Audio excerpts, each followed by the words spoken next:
Hey guys, Jim here with another video for you. This is Shocktober 2025, episode 20.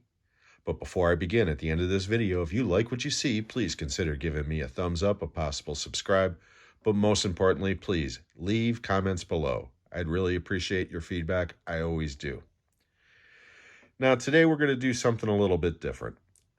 And I'm doing this for a couple of reasons. First and foremost, the number one movie in the country right now, as I film this on the 20th of October, is the sequel to this film, The Black Phone. It is called The Black Phone Part 2. How original, huh? But it's getting really good reviews, and so far so good. It's doing quite well. But this movie is based on a short story by Joe Hill, as is this film, Horns, which is based on a novel by Joe Hill.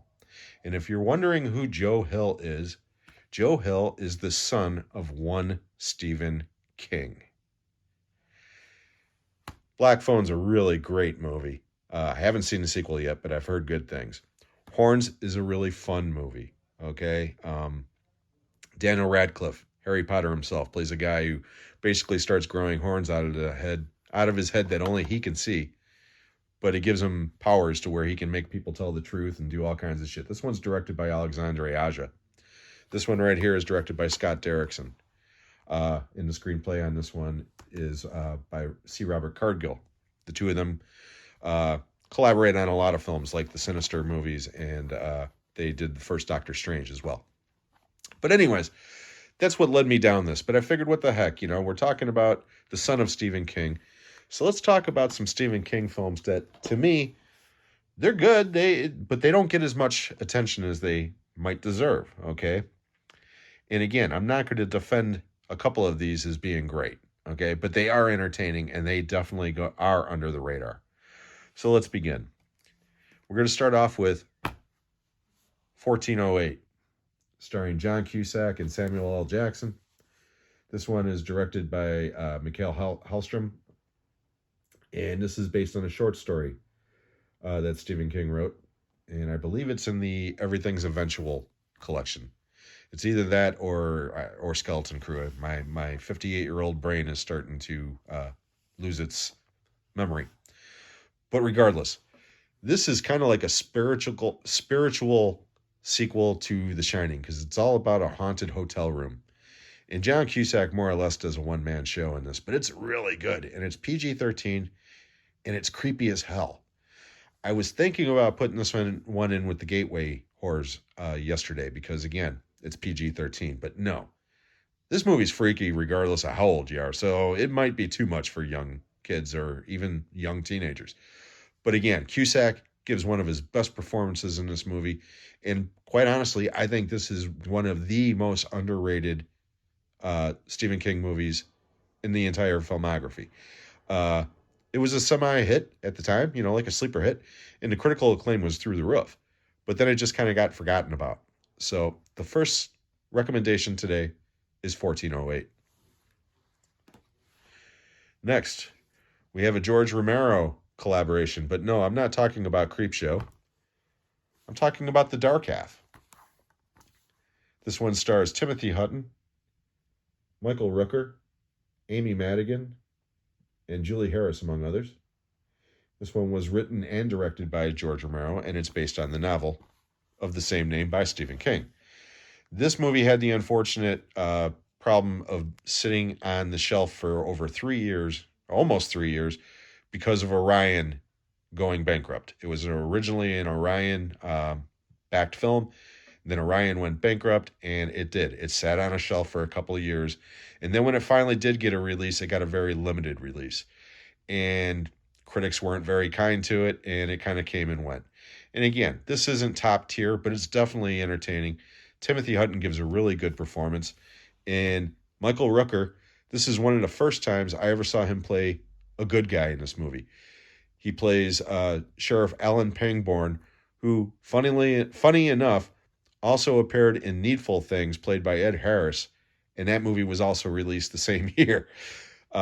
Stephen King loves to intersect his characters and stuff with his novels. He's got Castle Rock, Derry, and a couple of other towns that he always goes back to. But yeah, The Dark Half, again, it's certainly not one of Romero's best films, and it's not one of the best Stephen King films, but it's certainly worth watching. So the second recommendation is The Dark Half. This one might be the most batshit crazy one in the catalog. And again, I recommend this lightly because it's not for everybody, but I certainly like it. I'm talking about Sleepwalkers. This one's directed by Mick Garris, and this one is written, the screenplay is written by Stephen King, and it's based on nothing. It was an original screenplay. And it's batshit crazy. This one stars Bryan Krause, Matt Amick, and the wonderful Alice Krieg. Let me show you the original artwork on this, because I actually do like the one sheet on this poster. Let me back that up a little bit. That's the original one sheet poster. The other thing that this movie had going for it was it's got a lot of cameos from different horror directors at the very beginning.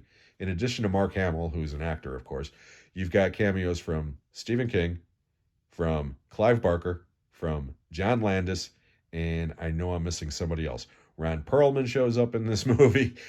There, you see a guy get killed with a corn cob. I mean, this movie is all over the place, and I'm not even going to go into the crazy, really uncomfortable aspects of the plot. It's one of those movies you got to see for yourself. Again, this movie is certainly not for everyone. I think it's great. So the third recommendation is Sleepwalkers. But this one might be the most underseen, unappreciated one in the bunch. And a lot of people have never seen this because this was not a theatrical movie. It was originally a TV series, or TV movie. And I'm not talking about Salem's Lot. I'm not talking about The Stand or, God forbid, The Langoliers. I'm talking about Storm of the Century. This is a fantastic 2-night miniseries, so to speak. It's about a 3-hour movie when you took all the commercials out.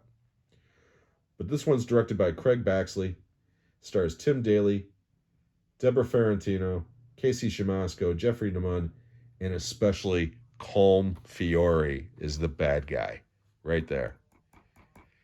This is really, really creepy. And for a TV movie, it's effective. The gist on this is these people live on this little island off the coast, and a storm of the century comes and snows them in. And suddenly, this man appears and says, "Give me what I want, and I'll go away." And the next thing you know, people start dying. And every time they go to this guy, all he keeps saying is, "Give me what I want, and I go away." And then you find out what he wants. And I'm not going to spoil it, but if you get a chance, this is not readily available anymore on DVD. I don't think it ever got a Blu-ray release because, again, it was originally a TV miniseries over 2 nights. But it might be streaming somewhere. And if you get a chance, by all means, track this down and watch it. It's a 3-hour movie because it's stretched out over 2 nights. It takes a little while to get into. But Colm Fiore's performance alone is worth the wait. He is great. This should be one of Stephen King's most iconic villains, in my opinion.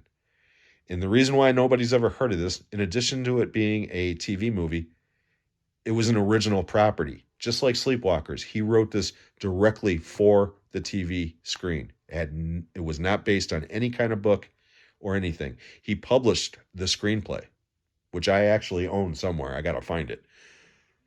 I implore you, this movie's great. Seek it out.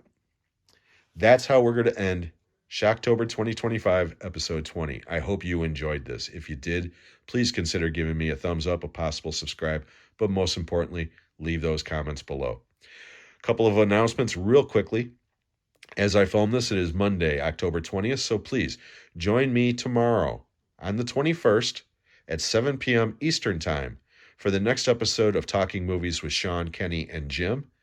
You can watch that live or on replay, either on Sean's channel at Movie Assault or the Talking Movies with Sean, Kenny, and Jim channel, which is at Talking Movies 2024.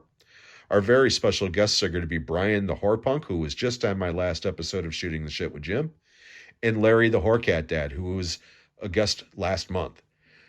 We are going to be talking about franchise horror, so hopefully you can join us for that discussion. I also want to remind everyone that if you want to get into the giveaway for this month, the deadline is Friday. So to join that, you have to go to the community post or episode 14 and leave a comment below.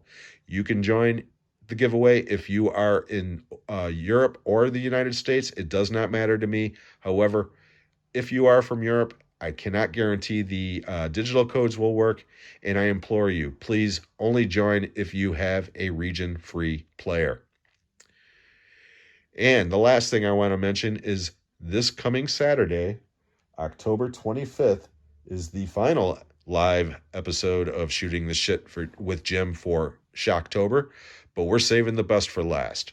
My very special guests are going to be Meka and Kira from the Double Feature Podcast. I cannot wait to have these two wonderful ladies on my show. I think you will really enjoy their content. I'm going to be leaving links to all of the channels that I mentioned in the description below, and I cannot stress enough, please go out and subscribe to each and every one of them. Once again, I want to thank you for sticking around this long. We'll catch you on the next one.